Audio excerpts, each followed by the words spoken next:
bersama. Libur bersama. Cuti bersama.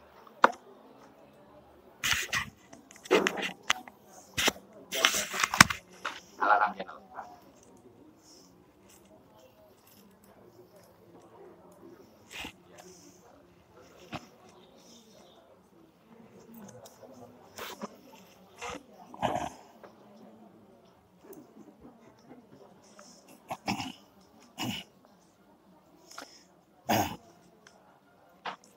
Nyala. Nyala. Belum.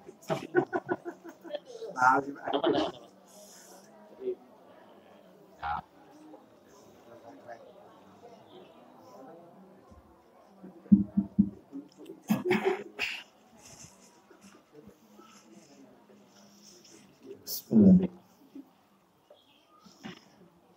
Assalamualaikum warahmatullahi wabarakatuh. Alhamdulillah alladzi bi ni'matihi tatimmus shalihat wa ashhadu an la ilaha illallah wahdahu la syarika lah wa ashhadu anna Muhammadan abduhu wa rasuluh. Ya ayyuhalladzina amanu taqullaha haqqa tuqatih wa la tamutunna illa wa antum muslimun, amma ba'du. Fa inna asdaqal hadisi kitabullah wa khairal hadi hadi Muhammadin sallallahu alaihi wasallam wa syarral umuri muhdatsatuha wa kulla muhdatsatin bid'ah wa kulla bid'atin dhalalah wa kulla dhalalatin finnar. Ikhwan wa akhwati fillah, bapak-bapak, ibu-ibu, kaum muslimin dan muslimah, jamaah majelis taklim Baiti Jannati yang semoga dimuliakan oleh Allah Subhanahu wa ta'ala. Kepada sahibul bait, semoga Allah Subhanahu wa ta'ala melimpahkan karunia rahmat dan barakah pada keluarga dan kediaman beliau.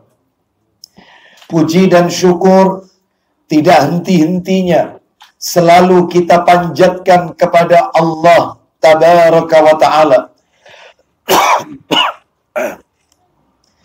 atas segala karunia nikmat yang telah Allah berikan kepada kita, yang tentunya kita tidak akan pernah mampu, tidak akan pernah bisa menghitung-hitung nikmat tersebut.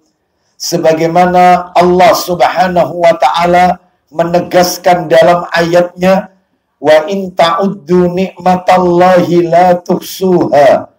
Dan jika kalian menghitung-hitung nikmat Allah, maka pasti kalian tidak akan pernah mampu, tidak akan pernah bisa menghitung-hitung nikmat tersebut.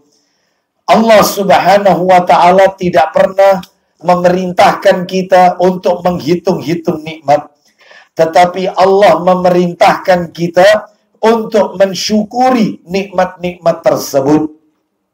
Sebagaimana Allah Ta'ala menegaskan pula dalam Al-Quran, dalam ayatnya, fadhkuruni adhkurkum washkuruli wala takfurun. Maka ingatlah kalian kepadaku, niscaya aku akan mengingat kalian. Bersyukurlah kalian kepadaku, dan janganlah kalian ingkar, kufur kepadaku. Ini menunjukkan bukti perintah untuk mensyukuri nikmat-nikmat Allah Subhanahu wa ta'ala. Kita berdoa kepada Allah, semoga karunia nikmat-nikmatnya selalu dilimpahkan kepada kita semuanya. Sebagaimana doa yang Nabi ajarkan kepada kita, yang diriwayatkan oleh Ibnu Hibban, doa itu berbunyi, Allahumma inni as'aluka imanan la yartad, wa na'iman la yanfad, wa murafaqata Muhammadin sallallahu alaihi wasallam fi a'la jannatil khuldi. Ya Allah, sesungguhnya aku memohon kepadamu iman yang tidak akan pernah lepas, nikmat yang tidak akan pernah habis, dan menyertai Nabi Muhammad sallallahu alaihi wasallam di surga yang tertinggi kekal untuk selamanya. Semoga doa-doa kita semuanya dikabulkan, diterima oleh Allah Subhanahu wa ta'ala. Bapak Ibu sekalian, rahimani wa rahimakumullah, pagi hari ini kita akan melanjutkan materi kita, sekalipun kita tidak berada pada jadwal yang rutin kita lakukan. Hari ini kita berada di Jumat pekan keempat. Biasanya kita rutin di Selasa pekan keempat. Karena satu dan lain hal, khusus bulan ini kami masih diberikan kesempatan oleh Majelis Taklim Baiti Jannati, dalam hal ini khususnya Pak Agus hafizahullah ta'ala, kajian ini tetap berlangsung sekalipun di waktu yang berbeda. Kita melanjutkan materi bulan yang lalu. Jika bulan yang lalu kita telah menuntaskan pembelaan hadis yang ke-16.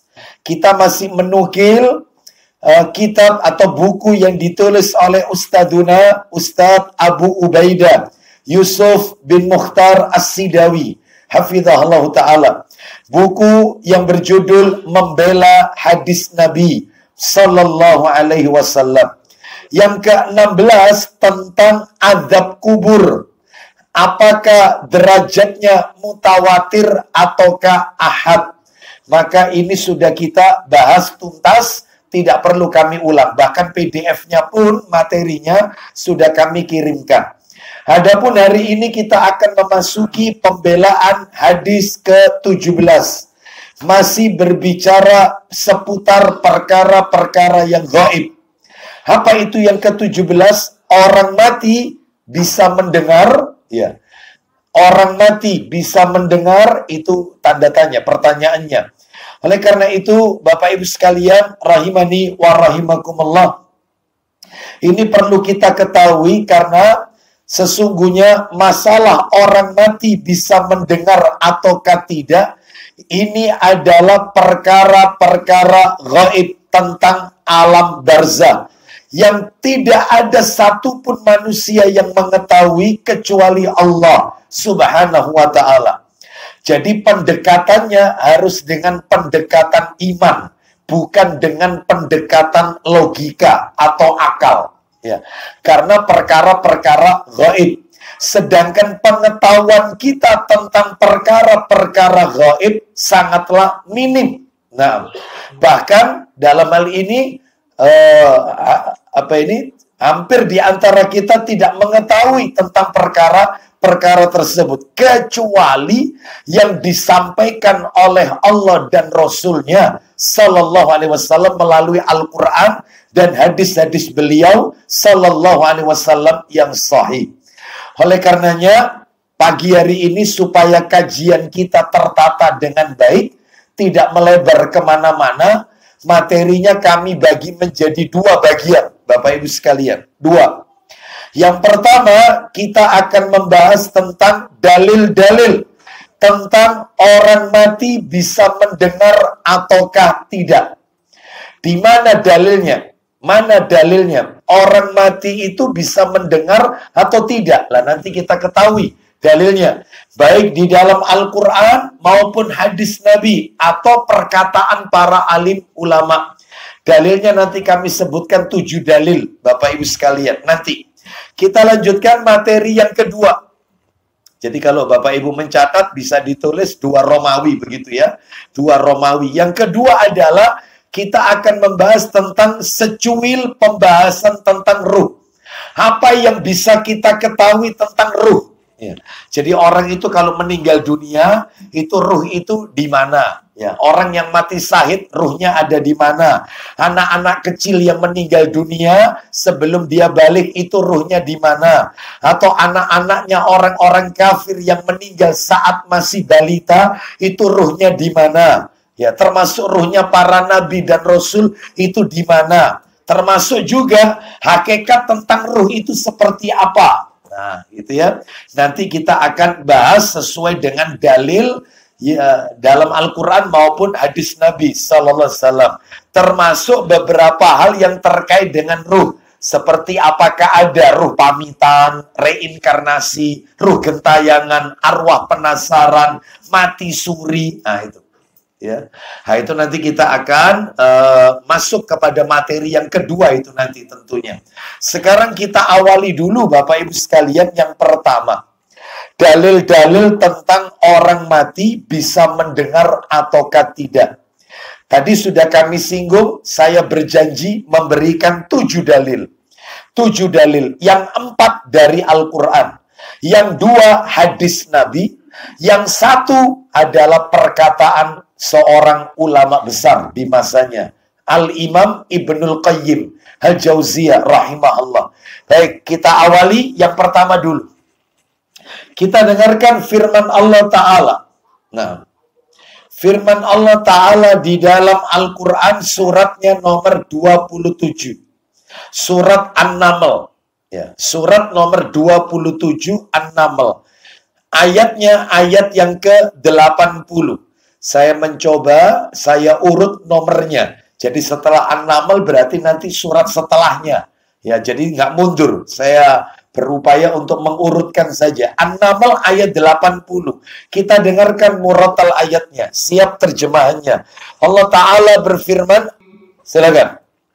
Sesungguhnya kamu tidak dapat menjadikan orang-orang yang mati mendengar. Nah, sesungguhnya kalian tidak dapat menjadikan orang yang mati dapat mendengar. Terus, dan tidak pula menjadikan orang-orang yang tuli mendengar panggilan. Nah, sebagaimana layaknya orang-orang tuli.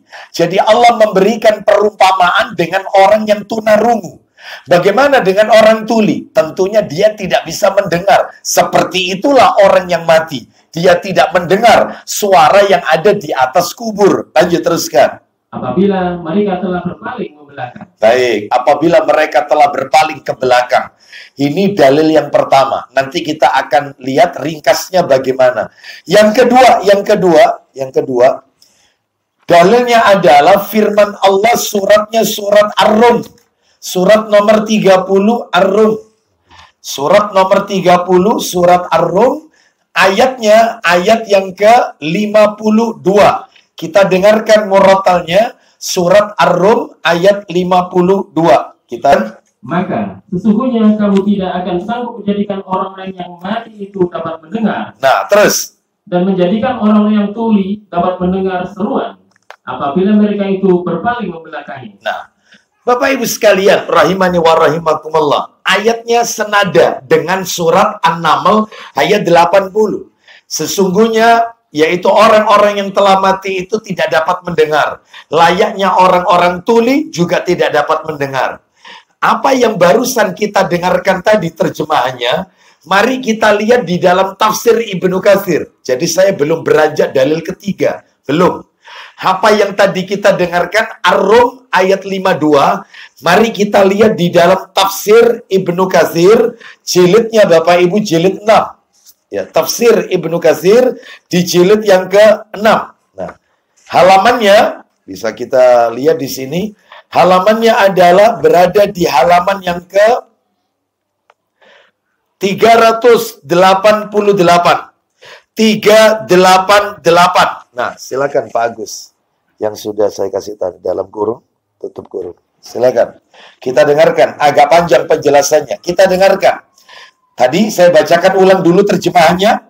Dan engkau tidak dapat memberi petunjuk kepada orang-orang, mohon maaf. Maka sungguh engkau tidak akan sanggup menjadikan orang-orang yang mati itu dapat mendengar.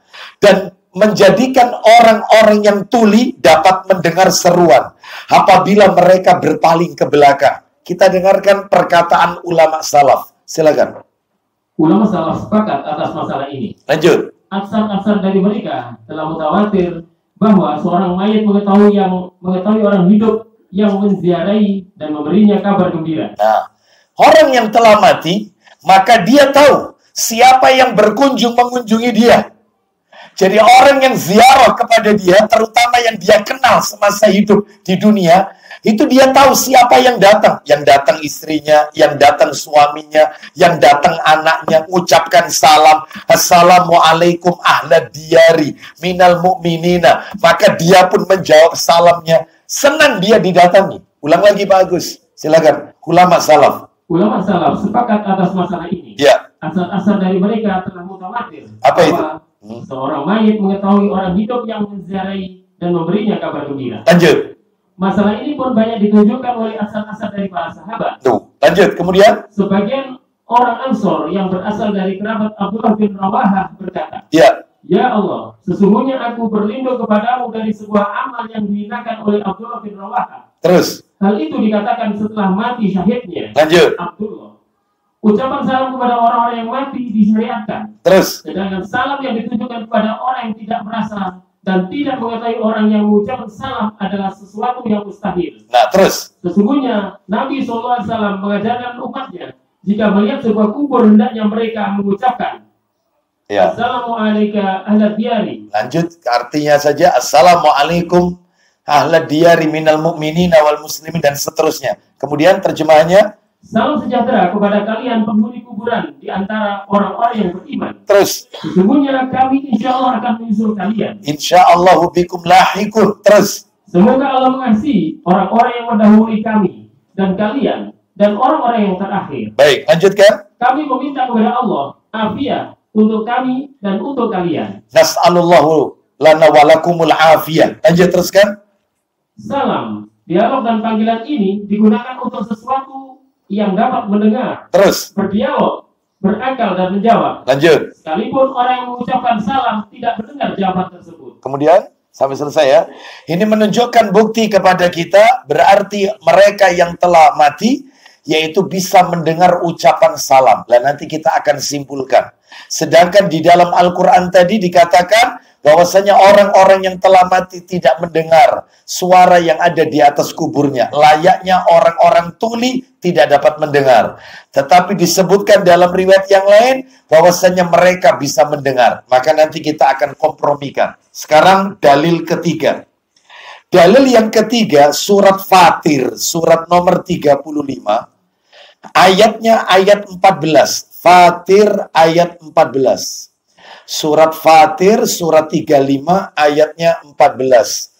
Allah Ta'ala berfirman. Silakan.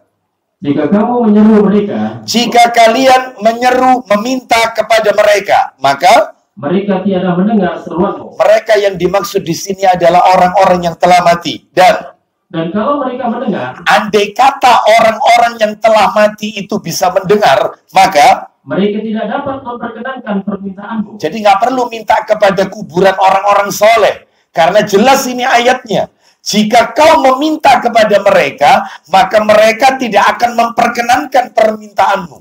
Seperti itu.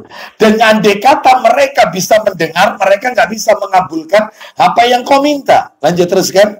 Dan di hari kiamat, mereka akan mengingkari kemusyrikanmu. Jelas. Di hari kiamat, mereka orang-orang soleh, para wali yang telah mati ini, mereka akan mengingkari kesirikan kalian. Lanjut teruskan. Dan tidak ada yang dapat memberikan keterangan kepadamu Seperti? sebagai yang diberikan oleh Yang Maha Mengetahui. Nah, seperti itu ya. Ini menunjukkan bukti kepada kita bahwasanya salah satu bentuk syirkul akbar, syirik besar adalah menjadikan orang soleh yang telah mati sebagai perantara media agar doanya, hajatnya disampaikan kepada Allah. Atau langsung meminta kepada orang-orang yang telah mati. Ya. Pernah mendengarkan ada sholawat fulus? Pernah dengar? Pernah dengar ya? Sholawat fulus ya. Itu kan disampaikan kepada orang yang telah mati. Dia minta kepada yaitu orang soleh yang telah mati tersebut. Nah, ya. Ada ya? Ada. Ya. Apa perlu diputar? Nggak usah ya. Baik, kita lanjutkan. Bapak Ibu sekalian, rahimani wa rahimakumullah. Jadi ini semua adalah syirik besar. Ya, syirik yang bisa mengeluarkan pelakunya dari Islam tanpa dia sadari. Sekarang kita lanjutkan dalil keempat. Suratnya sama, Fatir, ayatnya beda, ayat 22. Fatir ayat 22. Kita dengarkan. Allah berfirman. Silakan. Dan tidak pula sama orang-orang yang hidup dan orang-orang yang mati. Tidak sama orang yang hidup dengan orang yang mati. Sesungguhnya Allah memberikan pendengaran kepada siapa yang dikehendakinya, dan kamu sekali-kali tiada sanggup menjadikan orang-orang yang di dalam kubur dapat mendengar. Jelas sekali ayat ini. Orang-orang yang terada di dalam kubur tidak dapat mendengar suara yang ada di atas kubur. Baik. Semua ayat Quran yang kita dengarkan tadi, mulai surat An-Naml, surat Ar-Rum, lalu 2 kali ada di surat Fatir, semuanya mengatakan bahwasanya orang yang telah mati tidak dapat mendengar suara yang ada di atas kubur. Layaknya orang tuli, dia tidak mendengar panggilan. Baik, sekarang kita lanjutkan dalil nomor 5, hadis. Hadis Nabi, 5 dan 6 hadis Nabi. Yang 5, yaitu riwayat Muslim, Sahih Muslim. Ini nomor asli. Minta tolong Abu Hurairah dibantu. Yang sudah di-download Sahih Muslim, nomornya 2874. 2874. Muslim, nomor 2874. Kita dengarkan. Agak panjang hadisnya. 2874. Silakan. Ya, 2874. Atasnya 5121. Betul ya? Anas bin Malik radhiyallahu an. Silakan.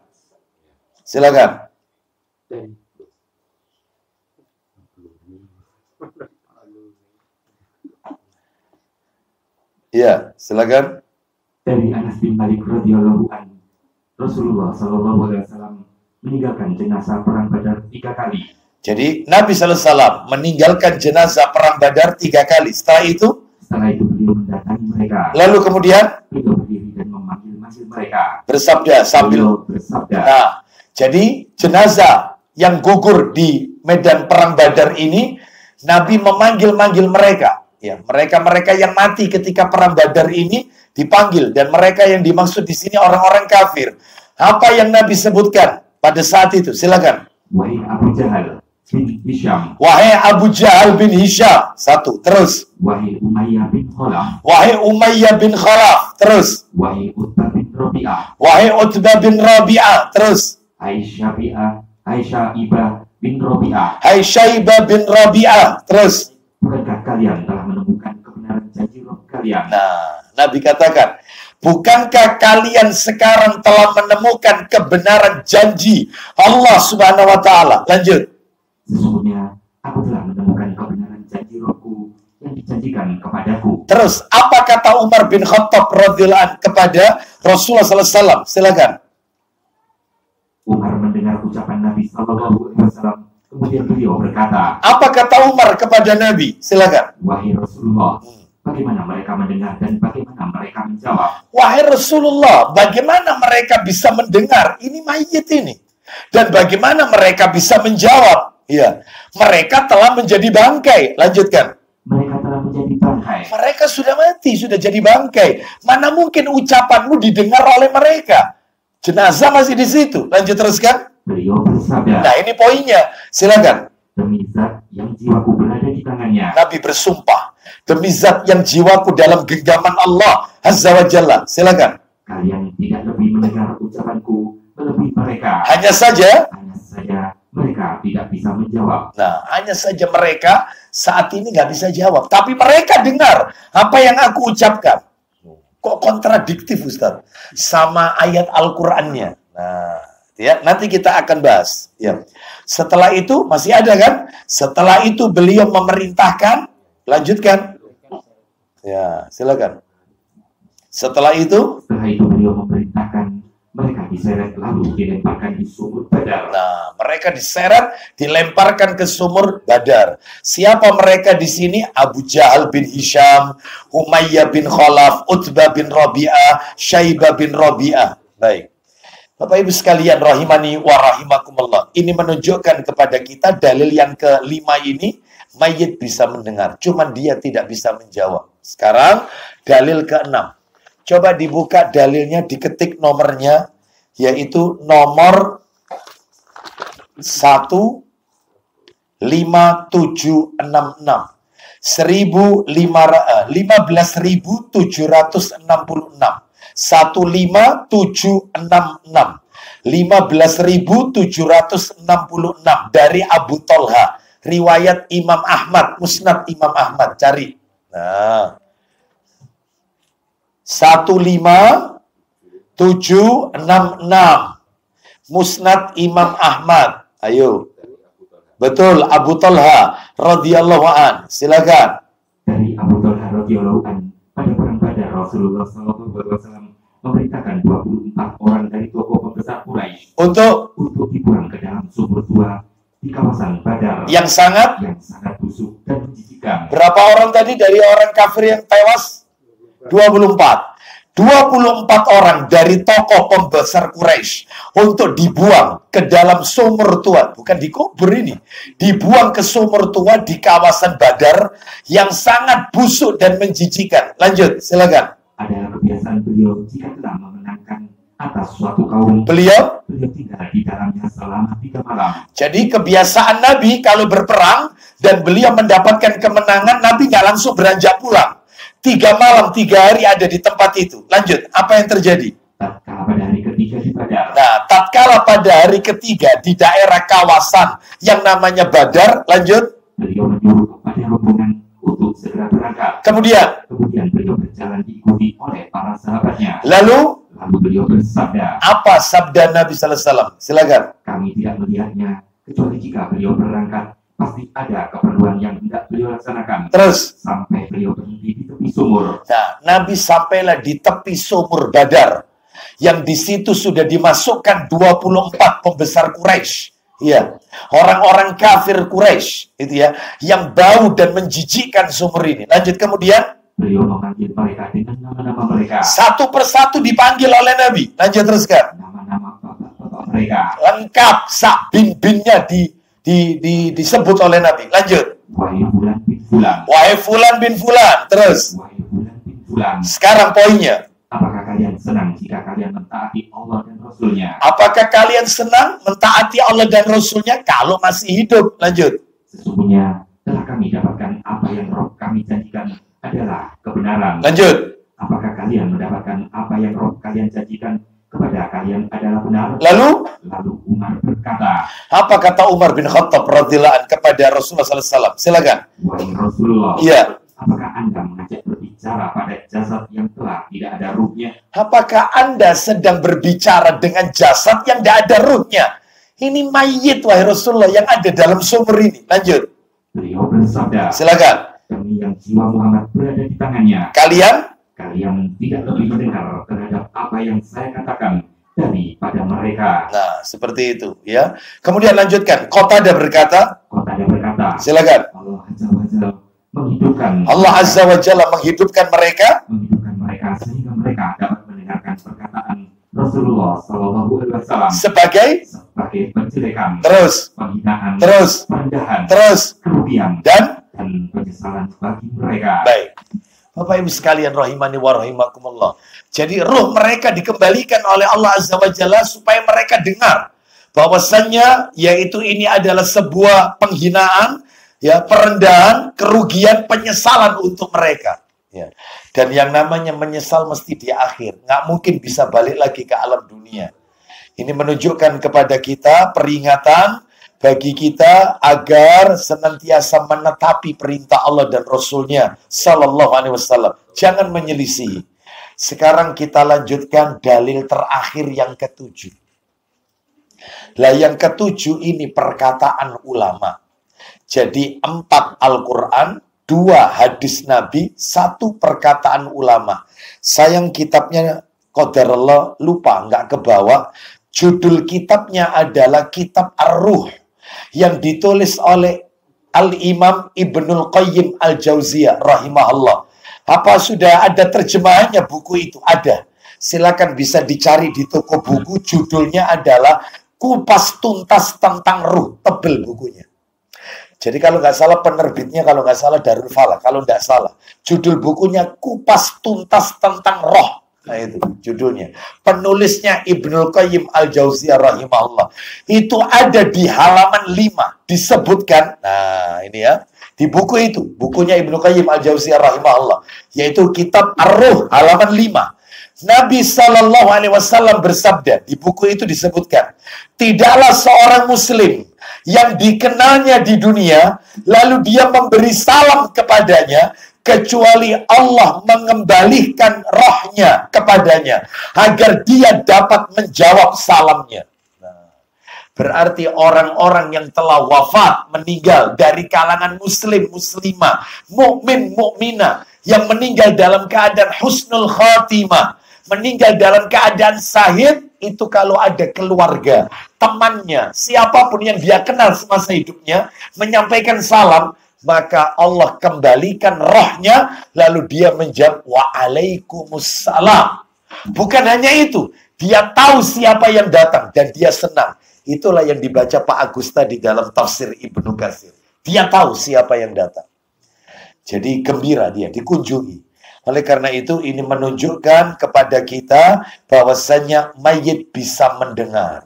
Sekarang bagaimana cara mengkompromikan dua dalil ini yang ada dalam Al-Quran dan hadis Nabi? Kesimpulannya adalah, Pak, Bu, kesimpulannya, mayit itu bisa mendengar suara yang ada di atas kubur hanya dua keadaan. Hanya dua keadaan. Selain dua keadaan ini mereka tidak mendengar. Dua keadaan mayit bisa mendengar suara yang ada di atas kubur. Kalau kita lihat tadi dalil-dalilnya ya. Yang pertama adalah, dia bisa mendengar suara derap kaki orang yang mengantarkan dia. Itu jelas dalilnya. Mana dalilnya? Ada Sahih Targhib wa Tarhib jilid 6. Ada. Minta tolong ukhti. Ada di mana? Sampingnya. Lemari itu. Ada kuncinya kan? Khawatir pas hafal gitu ya.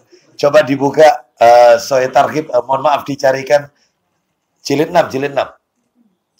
Ya. Kirim ke bawah. Jilid 6.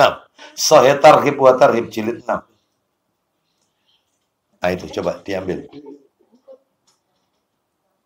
Nah, baik. Jilid 6. Sebentar, saya carikan. Iya, Sahih Targhib wa Tarhib. Nomornya 3500. Sebentar. Belakangnya. Ya. Disebutkan di dalam kitab Sahih Targhib wa Tarhib. Nomor hadisnya bahwasanya Rasulullah Sallallahu Alaihi Wasallam menjelaskan, apabila mayit itu sudah diletakkan di dalam kubur, ya, maka dia bisa mendengar suara derap kaki orang yang mengantarkannya saat pengantarnya kembali pulang. Nah, 3500, sebentar ya, belakangnya ini yang anu. Mayit itu bisa mendengar suara derap kaki orang yang mengantarkan dia saat pengantarnya itu kembali pulang. Dia tahu, dia dengar itu. Terus kemudian, ikhwan fillah, yang kedua, keadaan yang kedua adalah saat orang yang datang menyampaikan salam kepadanya. Saat orang yang datang menyampaikan salam kepadanya.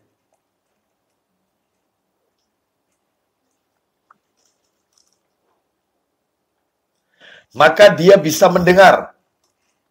Yaitu salam tersebut bahkan bukan hanya mendengar, tetapi juga menjawab salam daripada orang yang menyampaikan salam tersebut. Nah.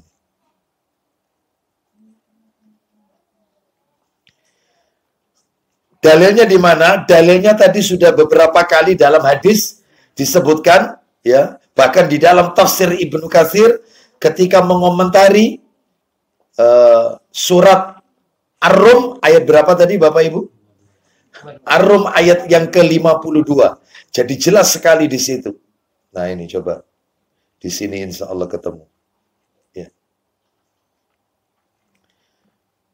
Dalilnya adalah untuk yang nomor 1 tadi.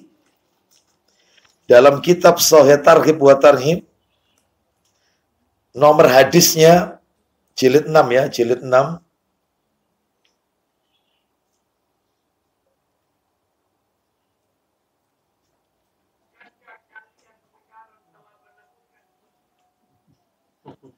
Kenapa masih di sini? 3561. 3561. Kita dengarkan, bisa minta tolong dibantu dibacakan terjemahannya. 3561 dari Abu Hurairah radhiyallahu an. Ini terjemahannya. Silakan. Kita dengarkan 3561 dari Abu Hurairah radhiyallahu an. Silakan. Dari Abu Hurairah radhiyallahu an, juga dari Nabi sallallahu alaihi wasallam, beliau bersabda, Innal mayyita idza wudi'a fi qabrihi innahu yasma'u khafqa ni'alihim hina yuwalluna mudbirin. Silakan. Sesungguhnya jika mayat sudah diletakkan dalam kuburnya. Jika mayat sudah diletakkan dalam kuburnya, dimiringkan menghadap kiblat, ditutup dengan papan, diuruk dengan tanah. Lanjut.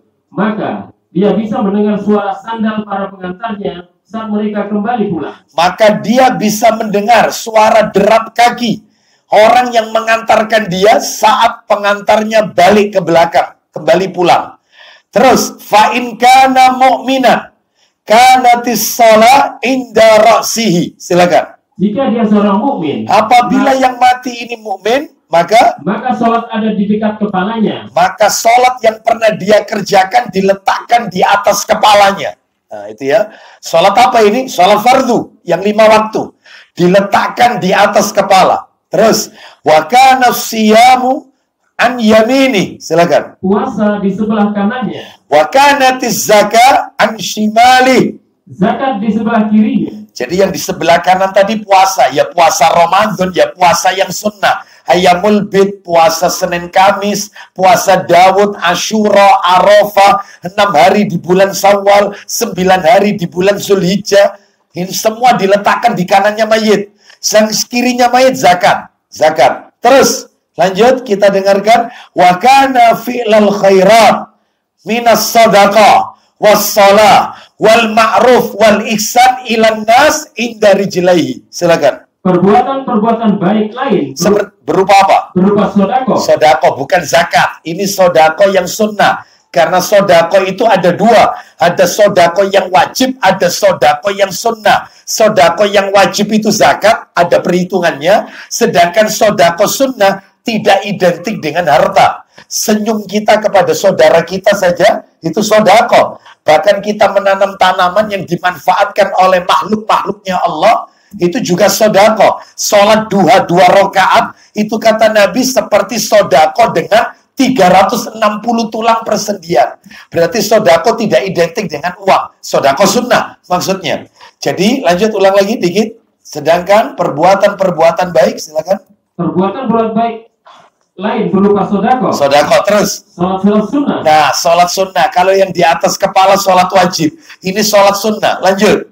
Amar ma'ruf. Amar ma'ruf nahi mungkar. Terus. Perbuatan baik kepada manusia. Perbuatan baik dengan manusia. Dia nggak punya masalah dengan tetangga. Kehadirannya di masyarakat itu disukai oleh banyak orang. Maka itu berada di dekat kedua kakinya. Jadi totalnya kalau gitu ada 7 amalan Bapak Ibu mengitari mayit. Kalau dihitung dari atas kepala. Sholat 5 waktu di atas kepala. Kanannya puasa, kirinya zakat. Berarti sudah 3. Yang banyak itu yang di ujung kakinya mayit. Yaitu sodako, lalu kemudian sholat sunnah. Semua sholat sunnah ya. Ya qobliyah, ba'diyah, ya tahiyatul masjid, ya isyraq, ya doa, tahajud, witir. Semuanya ini. Semuanya. Lalu kemudian amar ma'ruf nahi mungkar dan perbuatan baik sesama manusia diletakkan di bawah kaki mayit. Lanjut. Lalu saat dia didatangi dari arah kepala, ketika mayat ini didatangi malaikat penanya kubur dari arah kepala, apa kata sholatnya? maka sholat mengatakan, Maqibali madkhalun. Silakan. tidak ada jalan masuk dari arahku. Kalian tidak bisa menyiksa aku dari arah atas. Nggak bisa. Ya, sholatnya yang membela. Terus lanjut. Lalu saat dia didatangi dari arah kanannya, Maka puasa mengatakan, apa kata puasanya? tidak ada jalan masuk dari arahku. Kalian tidak bisa masuk dari arahku. Terus kemudian. Lalu saat dia didatangi dari arah kiri, maka zakat mengatakan, Apa kata zakatnya? tidak ada jalan masuk dari arahku. Maqibali madkhalun. Tidak ada masuk dari arah kiriku. Terakhir. Lalu saat dia didatangi dari arah kedua kakinya, Maka perbuatan-perbuatan baik lain berupa sedekah, terus. salat sunnah, Terus. amar ma'ruf, Terus. perbuatan baik kepada manusia mengatakan, Apa itu? tidak ada jalan masuk dari arahku. Maka mayit ini mendapatkan nikmat kubur. Ya, semoga kita di dalamnya, termasuk di dalamnya, ya. Baik, semoga semua amalan kita diterima oleh Allah Subhanahu wa taala. Baik. Apakah cukup berhenti di situ? Enggak. Masih ada tambahan redaksi yang 3561 poin B. Lah ini, poin B. Ya ini, iya. Dari mana? Tetap dari Abu Hurairah. Rasulullah SAW bersabda. Silakan, kita dengarkan. Dalam riwayat lain milik At-Tabrani. Iya. Dari Abu Hurairah Rasulullah SAW bersabda. Nah, silakan yuk tarrojul, silakan. Seorang laki-laki didatangi dalam kuburnya. Ada seseorang, bukan laki-laki saja. Ada seseorang yang didatangi dalam kuburnya. Lalu, jika didatangi dari arah kepala, kalau didatangi dari arah kepala, maka dia akan ditolak oleh bacaan Al-Quran. Padahal tadi riwayat yang pertama, redaksi pertama yang ada di atas kepala itu sholat 5 waktu. Sekarang ada tambahan bacaan Quran kita diletakkan di atas kepala. Lanjut. Jika didatangi dari arah depan, dia akan ditolak oleh sedekah. Riwayat yang pertama tadi sodako diletakkan di arah kaki. Sedangkan riwayat yang kedua sodako di arah depannya mayit. Lanjut, berarti nggak ada tambahan amal. Sama-sama sodako. Lanjut, lah ini. Tambahannya di sini nanti, silakan. Jika didatangi dari arah kakinya, Maka dia akan ditolak oleh langkahnya menuju masjid. Maka dia akan ditolak oleh langkah kakinya yang ia gunakan semasa hidupnya pergi menuju masjid. Terus lanjut. Sampai situ ya. Berarti totalnya, kalau begitu tambahannya 2. Berarti ada 9 amalan penyelamat kubur, azab kubur. Apa saja 9 itu? Ayo dihitung dari atas, 9. Apa saja? Yang di atas kepala, sholat sama apa tadi? Bacaan Quran, sudah 2. Yang di kanannya mayit, puasa. Yang di kirinya mayit, zakat, sudah 4. Yang di ujung kakinya mayit ada 5. Sodako, terus sholat sunnah, amar ma'ruf nahi mungkar, perbuatan baik kepada sesama manusia. Terakhir, langkah kakinya menuju masjid. Ya, inilah 9 amalan penyelamat dari azab kubur. Ya, Bapak Ibu sekalian rahimani wa rahimakumullah. Kembali ke materi kita, berarti intinya adalah bahwasanya mayit bisa mendengar dengan 2 keadaan ini saja. 2 keadaan. Tetapi jika dia bukan seorang mukmin, bukan muslim, orang-orang kafir, maka selamanya dia tidak akan mendengar suara yang ada di atas kubur. Layaknya orang tuli. Kenapa? Karena dia disibukkan dengan azab dan azab sampai hari akhir. Sampai hari berbangkit. Jadi kalau muslim itu dia mendengar. Apalagi wafatnya husnul khatimah. Ya. Baik, kita lanjutkan. Sekarang materi yang nomor 2, secuil pembahasan tentang ruh. Ruh ini masalah gaib, maka tentunya yang kita sampaikan sesuai yang Allah dan Rasulnya beritahukan sampai kepada kita saja. Baik, yang pertama yang akan kita bahas secuil tentang ruh ini, hikmah sedikitnya informasi tentang ruh. Kenapa informasi tentang ruh itu kok sedikit infonya? Itu satu. Yang kedua, hakikat ruh. Apa hakikatnya ruh itu? Yang ketiga, kita akan bahas tempat ruh. Tempat ruh usai berpisah dengan badan. Ruh kita itu di mana tempatnya? Dan nanti kita bagi macam-macam. Yang nomor 4, bisakah ruh kembali ke alam dunia? Nah, ruh pamitan, ya. 40 hari setelah meninggal, dibuatkan makanan kesukaannya mayit, ditunggui, glodak. Ya. Assalamualaikum. Ya. Ibu ikhlas nak, mudah-mudahan kondo akhirat enak nak. Ya padahal gelodak itu kucing sama gitu ya. Baik, macam-macam yang kayak gini. Ya, bahkan yaitu kalau nggak salah di daerah Surabaya. Ya, daerah Surabaya, ya. Itu ada salah satu ponpes mana? Daerah Kedung Cowek atau mana itu ya? Ponpes apa itu? Saya tahu. Nama kiainya saya tahu. Ya lah, sudah disebut Kedinding. Ya, dikasih bocoran sama Pak, Kedinding. Nah, itu ya. Oh, itu kalau hallnya kiainya. Itu ribuan yang datang sampai nginep di rumah-rumah warga. Itu jam tertentu, kalau nggak salah jam 12 apa jam 1, itu seluruh lampu harus mati semua. Mati. Kenapa? Karena kiainya sama Rasulullah datang. Harus mati semua lampunya. Itu sudah bukan rahasia itu. Sudah bukan rahasia lagi. Karena saya punya family tinggalnya di sana. Itu rumahnya juga seperti itu. Ya dipakai untuk ya apalagi. Seperti itu. Orang membludak seperti itu dan mereka harus nginap di situ. Itu. Jadi kalau jam tertentu itu harus mati semua. Karena diyakini yaitu kiainya, tokohnya sama Rasulullah sedang datang. Berjalan bersama. Wih. Ya. Nah ini ya, makanya ini kan berarti berbicara tentang perkara gaib ya di luar kemampuannya ya, tanpa ilmu. Baik, kita lanjutkan. Iya kan? Tanpa ilmu.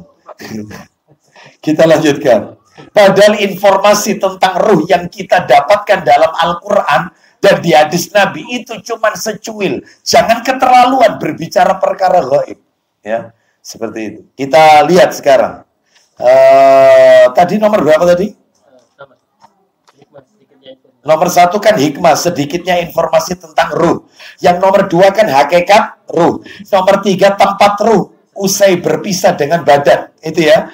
Yang nomor 4, bisakah ruh kembali ke alam dunia? Ya. Yang terakhir, yang nomor 5 penutup adalah beberapa masalah terkait dengan ruh. Beberapa masalah terkait dengan ruh. Nomor 1 dulu, nomor 1. Hikmah sedikitnya informasi tentang ruh. Saya tunjukkan satu ayat Quran. Silakan dibuka Quran surat nomor 17. Surat Al-Isra. Ayo dibuka. Surat Al-Isra. Ya. Surat 17. Ayatnya ayat 85.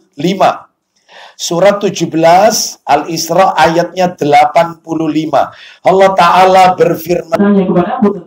Nah, mereka bertanya kepadamu Muhammad tentang roh. Lanjut. Katakanlah. Katakan, roh itu termasuk urusan rohku. Sedangkan dan tidaklah kamu diberi pengetahuan melainkan sedikit. Nah, berarti pengetahuan kita tentang roh itu cuman cumpon. Apa cumpon itu?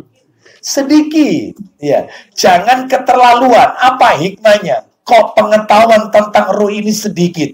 Untuk menguji manusia agar mereka mengakui kedangkalan ilmu mereka. Supaya orang itu tahu kalau apa yang ada di dalam yaitu dirinya itu dangkal ilmunya. Ya, supaya untuk menguji manusia agar mereka mengakui tentang kedangkalan ilmu mereka. Jangan berlebihan berbicara tentang perkara gaib. Apalagi ada orang yang punya pemahaman bahwasanya yang namanya wali itu disebut wali itu mengerti, mengetahui sebelum terjadi. Weruh sadurunge winara. Lah ini kan semua ini tidak boleh yang kayak begini. Pokoknya yang aneh-aneh, wali itu harus bisa berjalan di atas air. Ya, Jumatannya ke Mekah kan gitu. Saya mau tanya, Rasul hijrah dari Mekah ke Madinah, numpak apa? Naik apa? Hah? Ini walinya wali loh ini. Rasul ini walinya wali. Saya pernah nyampaikan pada kajian sebelumnya, kalau nggak salah di Taman Motor ya. Wali yang paling top, paling atas Nabi Muhammad SAW. Walinya wali. Turun levelnya Rasul Ulul Azmi. Level bawah, Rasul Ulul Azmi ada 5. Nabi Muhammad SAW, Nabi Nuh, Nabi Ibrahim, Nabi Musa, Nabi Isa. Ini. Nabi Muhammad nomor 1 sudah kita letakkan di atas. Ini walinya para wali. Sudah. Gak ada yang mengungguli. Turun ke bawah, ibarat naik tangga, turun ke bawah. Rasul ulul azmi. Turun lagi ke bawah para rasul. Ya. Turun lagi ke bawah para nabi. Ya, karena belum tentu nabi, belum tentu rasul. Kalau rasul pasti nabi. Turun lagi ke bawah, yaitu para sahabat nabi. Turun lagi ke bawah tabi'in. Turun lagi ke bawah tabi'ut tabi'in. Turun lagi ke bawah ulama-ulama ahlus sunnah wal jamaah. Turun lagi ke bawah setiap orang yang beriman dan bertakwa kepada Allah. Berarti kalau kita beriman dan bertakwa itu kita termasuk wali. Iya. Pengen tahu, setiap orang beriman dan bertakwa itu wali-walinya Allah. Ayo dibuka Quran surat Yunus. Coba. Jadi panjenengan ini mudah-mudahan wali-walinya Allah. Dengan syarat beriman dan bertakwa. Ya. Jadi meskipun tidak perlu bisa jalan di atas air. Terbang kayak David Copper sama. Ya. Backpacker apa gitu loh saya ya. Koper apa gitu saya nggak tahu ya, seperti itulah. Ya katanya bisa terbang. Ya, lah kalau ukurannya wali itu bisa menunjukkan adegan kedikdayaan, dibacok tidak mempan kayak debus, makan pecahan kaca, bisa berjalan di atas bara api, dilindas mesin penghalus aspal, ternyata masih hidup. Insya Allah limbat wali. Loh, betul apa tidak? Loh kalau ini definisinya, nanti katanya muridnya, khomer itu kalau diminum sama Pak Yai, itu khomer, masuk ke mulut itu jadi susu. Pandangan kita toh yang disanu. Kita ini belum makrifat katanya. Waduh, iki ilmu apa ini? Ya, ilmu itu yang rahasia, yang masuk akal gitu loh. Yang kayak begini nih nggak ada. Khomer ya tetap khomer, makanya punya kendaraan gak diisi air, gak diisi bensin, ya, gak diisi apa? Air. Katanya itu yang masuk langsung jadi bensin. Ya. Kok kepingin beruang ya? Foto Pertamina. Ya Allah, ya. Coba kayak begini, ya. Gitu itu kok ya percaya gitu loh pengikutnya itu ya, sampai seperti itu. Ya. Baik, kita lanjutkan. Jadi kalau ada orang pergi misalnya kok seorang ustadz, ya, kok seorang syekh, itu mereka ngalap berkah dengan apa? Ilmunya. Kita taklim duduk seharian itu ngalap berkah ilmunya, ilmu yang disampaikan. Kalau Allah, kalau Rasul, mereka tidak datang ke kiai ngarepna apa? Itu nih. Betul nggak? Itu nih. Itu apa gitu pengobatan yang ditunggu. Barokah. Itu bukan ilmunya, bukan salah ini ngalap berkah. Yang lebih parah lagi ngalap berkah dengan kotoran hewan. Di mana itu? Iya, Kiai Slamet. Iya, nah, kan begitu ya. Kerapa ini kebo putih miliknya Keraton Surakarta, kebo albino. Nah, meskipun induknya sudah mati, tapi anaknya kan masih ada. Itu diarah sampai masuk dalam keraton, kotorannya itu dijadikan rebutan itu. Lah itu kalau didolet dikit jadi campuran di bakso kan ya. Ya apa kira-kira? Ya. Oh, itu loh. Ya. Ayo kita lanjutkan. Hati-hati loh. Ya. Macam-macam. Dan itu cuma ada di negeri plus 62. Itu hanya ada. Saya nggak tahu negeri plus 62 mana. Setahu saya tempat saya 031. Ya, kita lanjut ya, tadi Yunus surat 10 Yunus ayatnya 62 dan 63. Allah Ta'ala berfirman, sesungguhnya wali-wali Allah itu tidak ada kekhawatiran terhadap mereka dan tidak pula mereka bersedih hati. Siapa wali-wali Allah itu, Pak Agus? Lanjut. Yaitu orang-orang yang beriman dan mereka selalu bertakwa. Semoga kita termasuk di dalamnya. Ya, gak perlu menunjukkan keanehan-keanehan. Sekarang kita masuk nomor 2, hakikat ruh. Apa ruh itu? Hakikatnya ruh itu ada 5. 1. Ruh adalah makhluk yang diciptakan oleh Allah. Ruh itu adalah makhluk yang diciptakan oleh Allah Subhanahu wa Ta'ala. Jadi Bapak Ibu kalau kepingin tahu bahasan masalah hakikat ruh ini, saya nukilkan dalam kitab Syarah Aqidah At-Thahawiyah di juz yang kedua. Ya, saya nukilkan di situ Syarah Aqidah At-Thahawiyah Di juz yang kedua, halaman 570. Kita bahas nomor 1 ya, ruh itu makhluk ciptaan Allah. Ruh itu makhluk ciptaan Allah. Mana dalilnya ruh itu makhluk ciptaan Allah? Dalilnya Quran surat 15 ayat 29. Kita dengarkan Quran surat 15 Al-Hijr ayatnya 29. Ditahan dan dilepas. Ruh itu memiliki sifat bisa digenggam, bisa ditahan, dan bisa dilepas. Ruh itu hakikat ruh. Mana dalilnya? Quran surat 39 ayatnya 42. Quran surat 39 itu Az-Zumar. Az-Zumar ini cuman ada di terjemahan ya.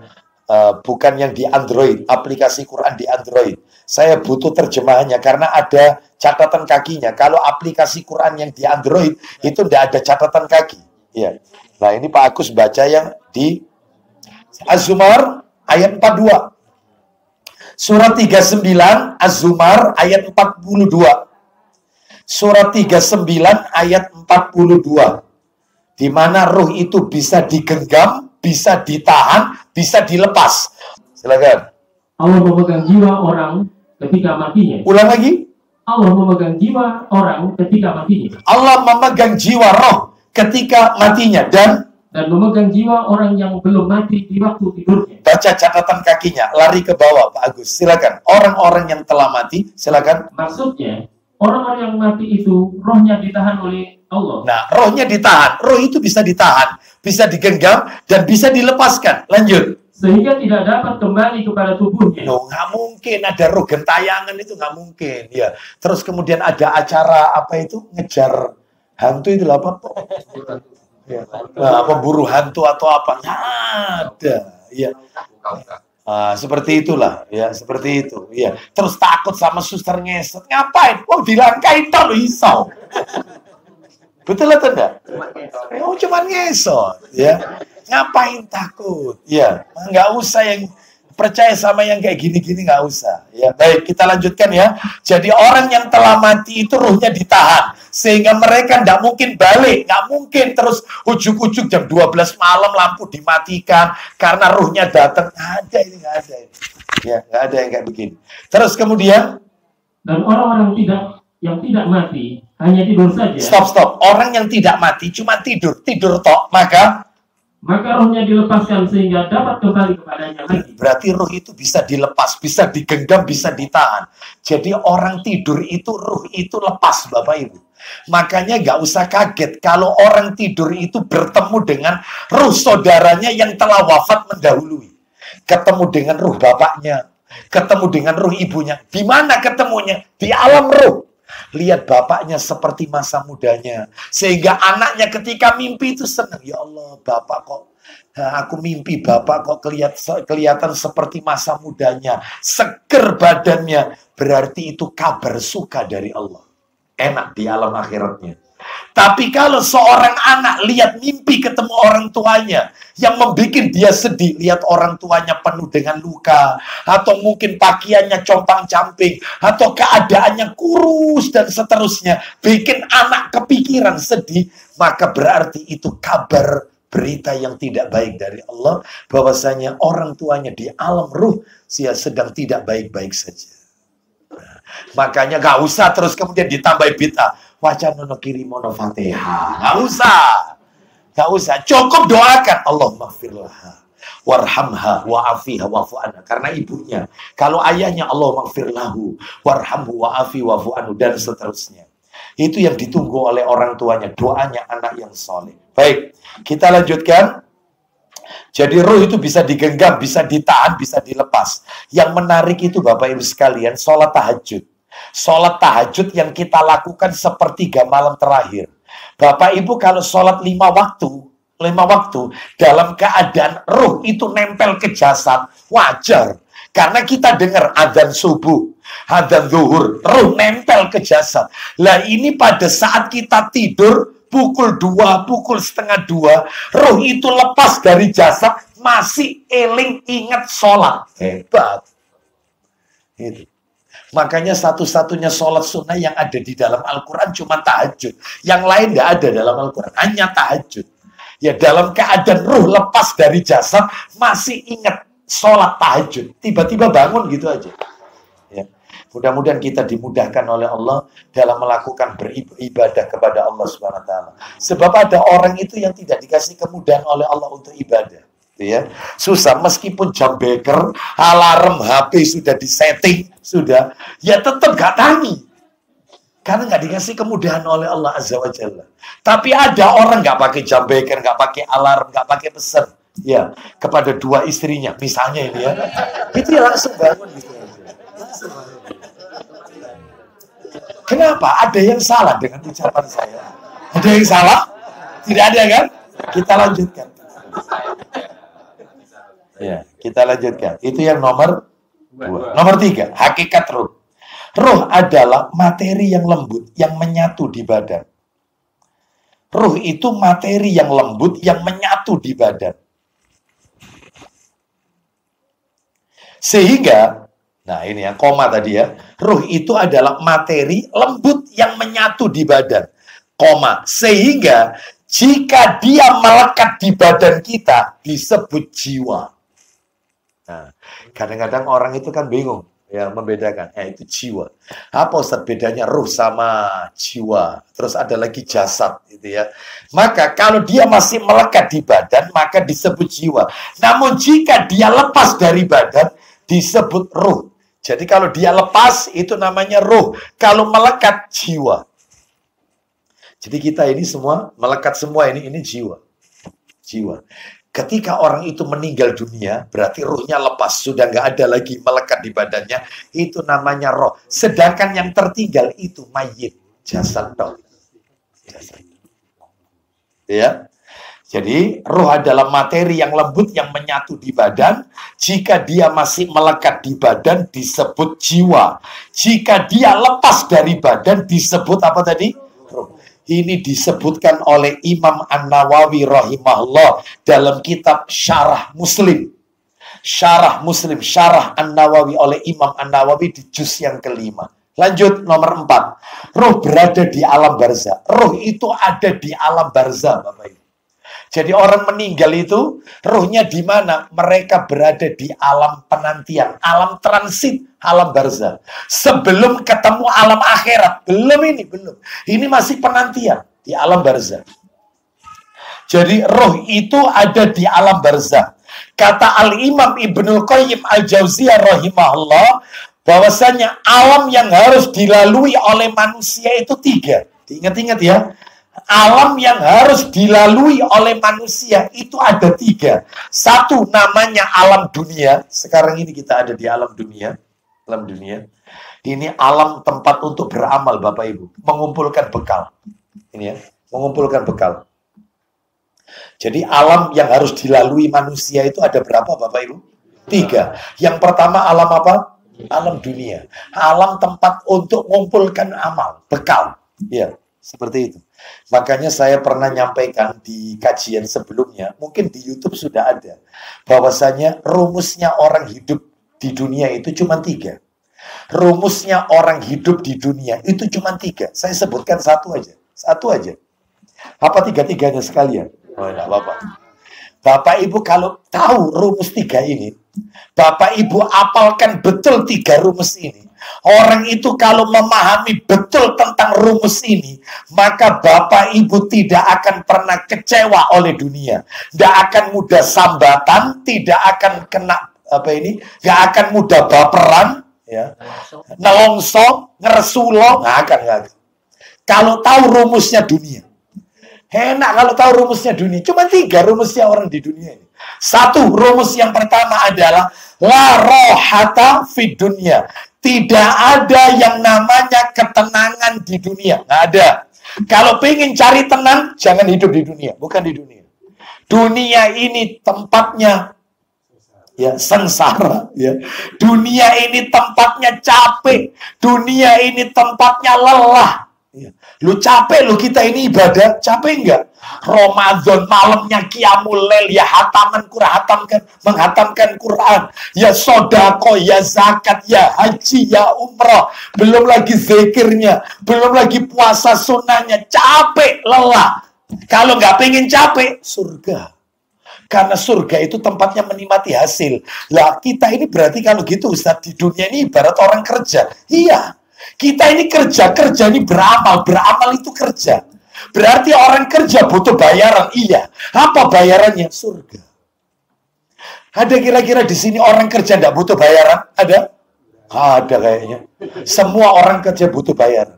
Kita ini kerja, beramal ini bekerja. Maka kita butuh bayaran dari Allah. Apa bayarannya? Surganya Allah Azza wa Jalla. Itu yang kita minta. Makanya selama hidup di dunia, ya capek. Dunia ini tempatnya ngempet. Ngempet dari apa? Ngempet dari maksiat yang ada di depan mata kita. Capek kita ini. Iya. Kelihatan wanita, yaitu memperlihatkan auratnya, kita suruh nundukkan pandangan mata. Nanti lihat buka HP, ternyata ada aurat yang haram untuk kita lihat.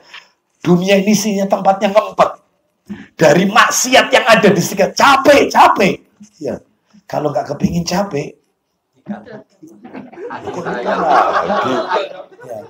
gimana dokter ini? Halo. Dokter minum dulu, Pak. Silakan. Ya, apa satu? Ya, buat antum. Ya. Khusus buat dokter. Ya. Kalau nggak pengen capek, bukan nikah lagi. Bukan. Kalau nggak pengen capek, ya ada di surga. Ya, makanya ketika Imam Ahmad rahimahullah ditanya oleh muridnya, "Ya Imam, mata yajidul abdu ta'marraha." Wahai Imam, kapan kita ini bisa istirahat, tenang? Itu katanya Imam Ahmad, "Inda awwali qadamin yadha'uha fil jannah." Apabila kakimu sudah melangkah ke surga, itulah istirahat. Sudah. Nomor 2, rumusnya hidup di dunia. Orang kalau tahu rumus ini, maka tidak akan sambatan. Ya apa ya sih? Nggak akan. Terus baperan, nggak mungkin. Karena dia tahu dunia ini tempatnya capek. Kalau ingin cari ketenangan, bukan di dunia, tapi di akhirat, di surganya Allah. Nomor 2, la salamata minan nas. Tidak mungkin selamat dari gangguan manusia. Selama hidup di dunia, pasti diganggu. Di jalan itu loh, diganggu orang apa tidak? Kita kendaraan sudah jalur yang enak, ini sudah betul jalur benar, masih diganggu. Ya. Entah itu mungkin dipotong ya, sehingga kita rem mendadak. Itu kadang-kadang pasangan kita yang ikut kita, ya apa sih kan? Sampaikan sabar. Orang hidup di dunia mesti diganggu. Saya tanya, ada ndak ibu-ibu punya suami suka ganggu Anda, suka mendolimi Anda? Bapak-bapak, ada nggak yang punya istri yang mendolimi Anda, lisannya nyakiti hati Anda? Ada di sini, bapak-bapak? Ada. Seperti itu. Maka wajar hidup di dunia. Pasti tidak lepas dari yang namanya gangguan. Diganggu orang terdekat. Seperti itu. Diolok-olok, dihina. Wajar dunia. Jadi kalau kita mendapatkan ini, kalau kita tahu rumusnya, ya sudahlah hidup di dunia seperti ini. Ya, kajian diusir, tidak boleh masuk masjid dan seterusnya. Dunia diganggu. Rasul kurang apa? Ya. Kurang soleh apa? Tetap diganggu kok sama umatnya. Seperti itu. Wajar. Ya. Itu nomor 2. Enak kalau tahu paham ini rumusnya. Gak akan dia ngeresulo, sambatan, baperan. Ya. Seperti itu. Terus nomor 3. La najata minal maut. Tidak ada satupun manusia yang akan selamat dari yang namanya kematian. Nggak ada. Saya camat, Pak Agus camat, dokter camat, semuanya camat. Calon mati. Kita tinggal nunggu giliran aja. Satu persatu, yaitu di masjid-masjid seringkali diumumkan innalillahi wa inna ilaihi rajiun, telah wafat fulan bin fulan. Satu saat nama kita akan disebut. Satu saat. Tinggal nunggu giliran. Karena kata para alim ulama, al-maut sunnatul haya. Kematian itu sesuatu yang pasti dalam kehidupan. Gak ada orang kekal dan abadi. Semua bakal mati. Itulah dunia. Tapi di akhirat gak ada kematian. Gak ada. Jadi selama hidup di dunia rumusnya 3. 1, yang pertama tadi apa? tempatnya capek. Yang kedua, mesti diganggu orang. Yang nomor 3, pasti harus mati. Yang tidak ada gangguan, tidak capek, tidak diganggu orang, tidak ada capek. Ya. Terus kemudian tidak ada kematian. Itu cuma di akhirat, di surga. Itu cuma ini. Itu rumusnya dunia cuma itu. Tidak ada di akhirat di surga terus istri ngambek mencucu ya, sameter ya, tidak ada ya. Mulai pagi tuh ya pada subuh sampai pada maghrib zikir pagi petang ini ya, cucu tutu terus saya nggak ada di surga itu gembira ya, duduk di atas dipan-dipan tidak ada cemburu ya, terus mecahi apa itu mecahi apa? Piring ada, suaminya dengan bidadari, terus kemudian kembali ke dia. Itu dengan gembira, dengan hati yang Masya Allah. Itu cuma ada di mana? Yang mencucu, menutup itu di mana? Di mana? Di dunia. Itulah rumusnya dunia. Udah, ya baik kita lanjutkan. Nomor 2 yang harus dilalui oleh manusia alamnya. Nomor 1 alam apa tadi? Alam. Yang nomor 2 alam barzah. Alam barzah. Alam barzah ini alam tempat singgah sementara. Alam transit istilahnya. Transit. Alam tempat singgah sementara. Sementara toh. Sementara. Dalilnya di mana? Sahih Targhib wa Tarhib. Nomornya 3550. 3550. Kita dengarkan. Sahih Targhib wa Tarhib nomor 3550. 3550. Ya, Sahih Targhib wa Tarhib nomor 3550. Ya, silakan. Bagus. Dari Hani radhiyallahu anha. Udah Utsman bin Affan radhiyallahu anhu dia mengatakan. Bentar. Terus lanjut, terus. Dia mengatakan karena Utsman radhiyallahu anhu idza waqafa ala qabrin baka. Silakan. Dahulu, jika Utsman berdiri di kuburan, maka beliau menangis sampai jenggotnya basah oleh air mata. Baik, Utsman bin Affan radhiyallahu anhu kalau berdiri di depan kuburan itu nangis sampai jenggotnya basah. Bapak Ibu bisa bayangkan laki-laki nangis sampai jenggotnya basah. Itu setiap kalau lihat kuburan. Lanjut teruskan. Lalu ada yang mengatakan kepadanya, apa itu? Engkau menyebutkan surga dan neraka, namun engkau tidak menangis. Ketika engkau menyebutkan surga neraka, menyampaikan surga neraka, kau tidak nangis. Bahkan dulu ketika Nabi masih hidup, menjelaskan surga neraka, kau tidak nangis. Tapi kenapa kau setiap kali lihat kuburan nangis? Lanjut. Dan engkau menangis karena ini. Lanjut. Beliau pun menjawab. Silakan. Sesungguhnya inni sami'tu Rasulullah sallallahu alaihi wasallam. Silakan yaqul. Aku pernah mendengar Rasulullah sallallahu alaihi wasallam bersabda, al-qabru awwalu manazilil akhirah. Fa in naja minhu fama ba'dahu aisaru minhu. Silakan. Kuburan merupakan tempat akhirat yang pertama. Terus? Jika seseorang selamat darinya, maka sesuatu yang setelahnya itu lebih ringan daripada azab kubur. Kuburan itu tempat alam yang pertama yang dilalui manusia di hari kiamat. Kalau dia pertama kali diletakkan dalam kubur itu selamat, bisa menjawab pertanyaan mungkar dan nakir, maka alam-alam akhirat berikutnya akan jauh lebih menyenangkan. Tetapi lanjut. Jika dia tidak selamat dari azab kubur. Jadi kalau tidak selamat dari azab kubur, begitu diletakkan dia sudah diazab, maka alam berikutnya, maka azab yang setelahnya kubur pasti lebih berat. Nah, alam-alam akhirat berikutnya itu akan lebih berat. Makanya kuburan ini dijadikan tolok ukur, barometer. Jadi kalau nanti di hari kiamat ada orang yang melewati sirat secepat kilat, yaitu sirat itu jembatan yang membentang di atas neraka, yang lebih halus daripada rambut, lebih tajam daripada mata pedang. Dia melewati sirat itu secepat kilat, berarti kuburannya sukses. Dia berada di telaga Al-Kautsar, kuburannya sukses. Dia masuk surga dengan selamat, kuburannya sukses. Semua ukurannya itu kubur.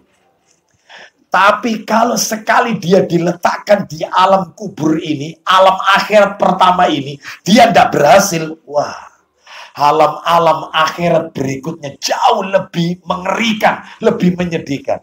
Makanya ada buku bagus, silakan dibeli. Bukunya warnanya merah. Kecil tapi tebal, kecil tapi tebal. Itu kitab Arab yang sudah diterjemahkan dalam bahasa Indonesia. Kalau nggak salah penerbitnya Pustaka Ibnu Katsir. Judul bukunya, Pustaka Imam Syafi'i kalau nggak salah. Judul bukunya Malam Pertama di Alam Kubur. Itu mengupas tuntas apa saja yang terjadi malam pertama di alam kubur itu.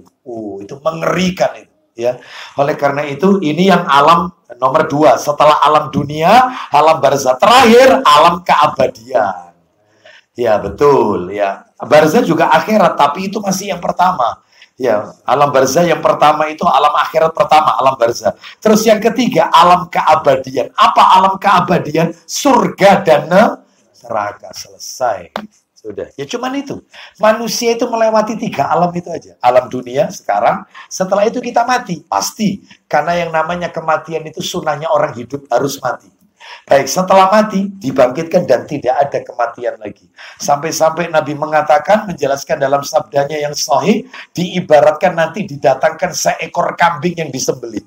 Jadi kematian itu disembelih, didatangkan seekor kambing, lalu kambing itu disembelih nanti di akhirat. Artinya kematian itu disembelih. Jadi intinya tidak ada kematian di akhirat. Kekal selamanya. Mati itu cuma di dunia, mati. Di akhirat tidak ada. Baik, kita lanjutkan sekarang. Makanya tidak ada istilah itu cinta sehidup. Ada. Yang benar itu sehidup sesurga. Gitu. Ya. Hidup kok semati. Ya. Sehidup semati. Ya. Salah. Sehidup sesurga. Baik, kita lanjutkan. Kita lanjutkan. Sama pasangan kita. Iyalah kalau tidak punya pasangan, Ustaz. Meninggalnya jomblowati. Ya. Sampai tua dia tidak menikah. Terus kemudian meninggal. Siapa dipasangkan? Dipasangkan dengan penduduk surga yang ketika di dunia belum pernah nikah. Sama. Jomblo. Gitu. Lah kalau dia sudah menikah, lalu kemudian suaminya penghuni surga juga, lah itu gimana? Ya akan dipertemukan. Ternyata dia pernah nikah 3 kali. Iya, nikah pertama suaminya mati, nikah kedua mati lagi suaminya, nikah lagi mati lagi suaminya. Tiga-tiga, ternyata tiga-tiganya masuk surga semuanya. Dinikahkan dengan siapa wanita ini? Ya dinikahkan dengan suaminya yang terakhir. Itu. Lah kalau wanita ini milih, dia tidak mau, dia maunya sama Pak Agus misalnya. Misal. Oh nggak mau. Ya. Saya maunya sama Pak Agus. Ya. Itu gimana? Boleh, bisa. Semuanya akan dikabulkan meskipun terbesit dalam hati. Ya, itu. Amin. Amin. Ya. Ini bagi mereka-mereka yang ngempaknya itu sudah lama. Ya. Ya, sampai rambutnya putih sebelum waktunya dan tidak keturutan ya. Baik, kita lanjutkan nomor 5. Nomor 5, apakah ruh juga mati? Nomor 5 ini ya, apakah hakikat ruh ini? Apakah ruh juga mati? Maka jawaban saya langsung aja, pendapat yang kuat, pendapat yang paling benar, yang argumentatif, yang roji adalah ruh itu tidak mati alias kekal. Ruh itu tidak mati, kekal sejak diciptakan sampai mendapatkan nikmat atau azab. Terus kekal. Ruh itu nggak akan mati. Kekal. Pendapat yang kuat ya, meskipun ada pendapat yang mengatakan ruh itu bisa mati. Itu juga pakai dalil Quran. Tapi pendapat yang kuat adalah ruh itu tidak mati, kekal. Sejak diciptakan sampai mendapatkan nikmat atau azab, nikmat kubur atau azab kubur. Ya terus berarti sampai hari akhir berarti. Dalilnya di mana? Dalilnya nanti dibaca sendiri surat nomor 44 ayat 56. Surat Ad-Duhan ayat 56 dibaca sendiri nanti. Kita lanjutkan sekarang materi keberapa?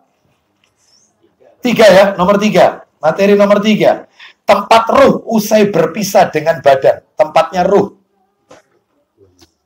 Betul ya? Materi nomor 3 ya? Ya kan? Tempat ruh usai berpisah dengan badan. Ruh tadi berada di mana? Ruh itu di alam apa? Betul tidak? Materi nomor 3 tidak?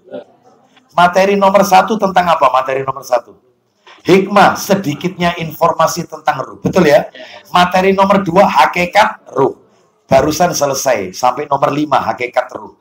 Nomor 3 sekarang materinya, tempat ruh usai berpisah dengan badan, itu di mana? Saya tanya, ruh tadi ada di alam apa tadi? Alam barzah. Lah di alam barzah itu beda-beda tempatnya. Levelnya beda-beda. 1, ruhnya para nabi berada di sisi Allah Subhanahu wa taala. Ruhnya para nabi. Tempatnya tertinggi nih, ruhnya para nabi ada di sisi Allah Subhanahu wa taala. Di mana dalilnya? Dalilnya ditulis saja ya, Tirmidzi nomor 3496. 3496. Tirmidzi 3496. Intinya adalah ruhnya para nabi itu di sisi Allah. Yang nomor 2, ruhnya orang yang mati syahid, syuhada. Mati syahid. Ruhnya orang yang mati syahid ada di mana itu? Ditulis ruhnya orang yang mati syahid ada betul di tembolok burung yang berwarna hijau. Gitu ya. Dalilnya Abu Dawud nomor 2520. Jadi burung ini terbang dari ranting satu ke ranting yang berikutnya di surga Allah Azza wa Jalla. Jadi ada di situ dia, ada di situ. Ini sebelum hari berbangkit loh ini. Sebelum ini. Ya. Saya ulang ya. Ruhnya para syuhada ada di dalam tembolok burung yang berwarna hijau. Itu riwayatnya Abu Dawud nomor 2520. 2520. 2520. Lanjut. Nomor 3. Ruhnya anak-anak orang mukmin. Anak-anak orang mukmin yang matinya saat mati keguguran. Tapi sudah ditiupkan ruh. Jadi umur kandungan 5 bulan keguguran, ya, atau sudah lahir ternyata anaknya meninggal, ya, mati dalam kandungan. Makanya kayak begini, selama itu anaknya orang mukmin, ruhnya anak-anak ini ada di surga, ada di surga, di sekitar Nabi Ibrahim alaihissalam. Dan dia ada yang menyusui, ada. Jadi ruhnya ini ada di sekitar Nabi Ibrahim alaihissalam. Di mana itu dalilnya? Dalilnya adalah Sahih Bukhari. Nomor aslinya, tak kasih nomor asli sama cetakan terjemahan. Nomornya 6195, nomor asli itu. 6195. 6195, panjang ini dalilnya. 6195. Atau nomor cetakan terjemahannya 710. 710. Terus nomor berapa sekarang? 4. Ruhnya anak-anak orang musyrik, anak-anaknya orang kafir. Ya. Keguguran, bapak ibunya Kristen, kafir. Ya. Anaknya meninggal waktu kecil. Ya belum dibaptis, belum apa sudah. Ya nggak tahu apa-apa ini. Maka di mana tempatnya? Jawabannya jelas, di surga. Jawabannya di surga. Berdasarkan hadis Nabi, di surga jawabannya. Dalilnya adalah, tulis dalilnya,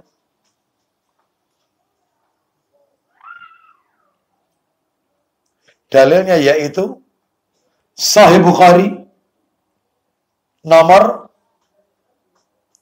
1. Kok nggak kelihatan? Wah, kacamata itu. 1683. Ya. 1683 nomor asli Bukhari. 1683 dan 1686. Mohon maaf. 1683 dan 1386 yang betul. Kebalikannya. 1683 dan 1386. Itu kalau cetakan terjemahan urut, cetakan terjemahannya 711 dan 712. Cetakan terjemahan 711 dan 712. Berikutnya terakhir nomor 5. Ruhnya orang mukmin selain yang syuhada. Ruhnya orang mukmin selain yang syuhada. Selain yang mati syahid ini, ruhnya orang mukmin. Jawabannya, lah ini yang menarik ini. Ya, ruhnya orang-orang mukmin yang meninggal tapi meninggalnya bukan syahid. Cuman dia meninggalnya husnul khotimah. Di mana ini tempatnya ruhnya? Jawabannya adalah tidak selamanya menetap di kubur. Tidak selamanya menetap di kubur. Koma, namun juga bisa melihat dan berhubungan dengan kubur atau badannya.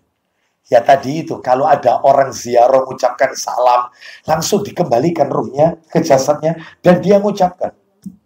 Lah kalau misalnya ini meninggalnya ini diterkam binatang buas, atau meninggalnya ini mati terbakar, atau meninggalnya ini hancur, ya, tenggelam di lautan, ya, bagaimana ini? Maka tentunya ini adalah perkara gaib yang hanya Allah saja yang mengetahui, dan roh ini tetap bisa menjawab.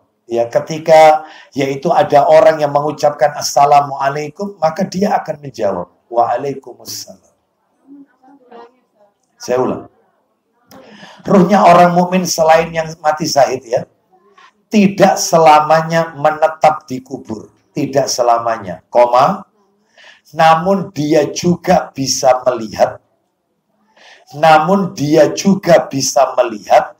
dan berhubungan dengan kubur atau badannya. Ya seperti tadi, mengucapkan salam dan seterusnya. Berikutnya, materi nomor 4. Bisakah ruh kembali ke alam dunia? Bisakah ruh kembali ke alam dunia? Tak kasih 2 dalil, silakan Bapak Ibu jawab sendiri dengan dalil yang saya sampaikan. Dalil pertama, Quran surah 23. Minta tolong dibuka Quran surah 23. Quran surah 23 itu surat apa? Al-Mu'minun. Quran surah 23 Al-Mu'minun. Ayatnya ayat 99 dan 100. 99 dan 100. Surat 23 ayat 99 dan 100. Hatta idza jaa ahadahumul maut qala rabbi irji'un la'alli a'malu salihan fima taraktu kalla innaha kalimatun huwa qailuha wa min waraihim barzakhun ila yaumil. Ya, silakan. Demikianlah keadaan orang-orang kafir itu, hingga apabila datang kematian kepada seseorang dari mereka, ya, dia berkata, ya Tuhanku, kembalikanlah aku ke dunia. Dia minta untuk dikembalikan ke dunia. Ayat 100, lanjut. Agar aku berbuat amal yang soleh terhadap yang telah aku tinggalkan. Kasep, ya. Nasi sudah jadi bubur. Lanjut, teruskan. Sekali-kali tidak. Ini jawaban Allah, sekali-kali tidak. Sungguh. Sesungguhnya itu adalah perkataan yang diucapkan saja. Dan di hadapan mereka? Dan di hadapan mereka ada dinding sampai hari mereka dibangkitkan. Di hadapan mereka ada barzah. Dinding sampai hari mereka dibangkitkan. Jadi nggak mungkin ada ruh pamitan, itu nggak ada. Reinkarnasi atau ruh arwah gentayangan, nggak ada. Mereka nggak mungkin balik ke alam dunia. Mereka ada di alam arwah, alam ruh, alam barzah. Ada dindingnya, nggak mungkin.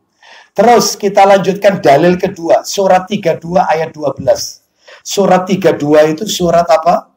As-Sajdah. Ayatnya ayat 12, surat 32 ayat 12. Allah Ta'ala berfirman,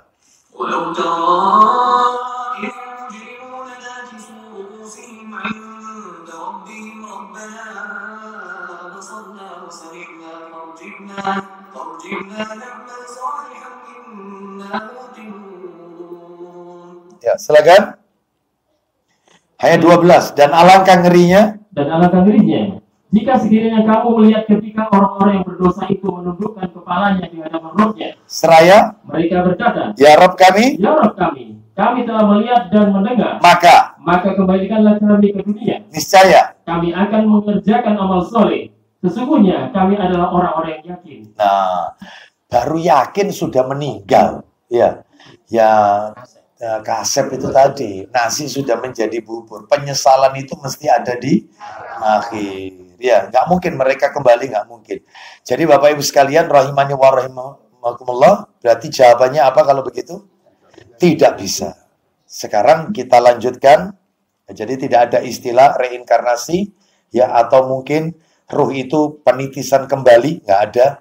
Atau mungkin balik lagi, ya. Setelah melihat setelah ketemu malaikat maut, ketemu mungkar nakir, terus balik lagi. Istilahnya mati apa tadi?